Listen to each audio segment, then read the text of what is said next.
Hi hello అండి, welcome back to my channel. ఈరోజైతే ఈ హ్యాండ్స్కి నిన్న నెక్కి కుట్టాను కదా, ఈరోజు ఈ హ్యాండ్స్కి కుట్టి చూపిస్తున్నాను. సేమ్ అదే విధంగా ఉంటుంది. హ్యాండ్స్కి చివరి భాగంలో గమ్ అప్లై చేసుకొని బాల్ చైన్ ఉంటుంది కదా, బాల్ చైన్ అంటించేసుకోవాలి.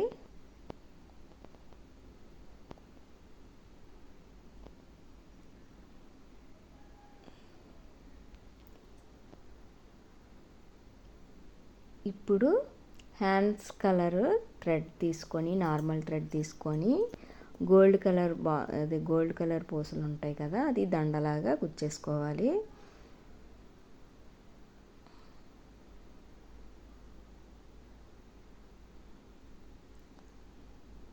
ఇదిగోండి, ఈ సైజు పూసలు తీసుకుంటే సరిపోతుంది. ఇదిగో దండలాగా రెడీ అయిపోయింది మనకి. ఇప్పుడు గమ్ అప్లై చేసుకొని అది కూడా అలా అంటించేసుకోవాలి.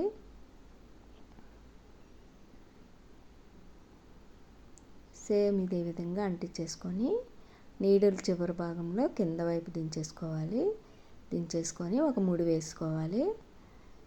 ఈ చివరి కూడా బాల్ చైన్ అంటించేసుకోవాలి. ఇదిగోండి, చూసారా, ఇలా అంటించేసిన తర్వాత ఈ విధంగా ఉంటాయి రెండు హ్యాండ్స్ను. ఇప్పుడు ఈ డ్రాప్ షేప్లో ఉండేవి అక్కడక్కడ అంటించుకోవాలి. ఇదిగోండి, అంటించేసిన తర్వాత చాలా అందంగా ఉంది కదా, హ్యాండ్స్ చాలా సింపుల్గా ఉన్నాయి.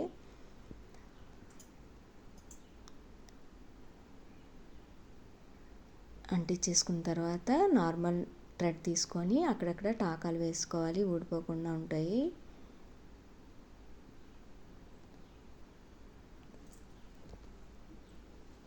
ఈ స్టోన్స్ అంటించుకున్నాం కదా, అవి చిన్నది ఐరన్ చేసుకుంటే మనకి ఊడిపోకుండా స్ట్రాంగ్గా ఉంటాయి. చూసారా ఎంత బాగుందో, చాలా సింపుల్గా ఉన్నాయి కదండి. ఇలాంటి సింపుల్ డిజైన్ కావాలంటే మన ఛానల్ని సబ్స్క్రైబ్ చేయండి, ఇంకా షేర్ చేయండి. చూడండి ఎంత నీట్గా ఉందో. ఇది నిన్న కుట్టాను కదండి నెక్కి. Thank you for watching. Bye bye.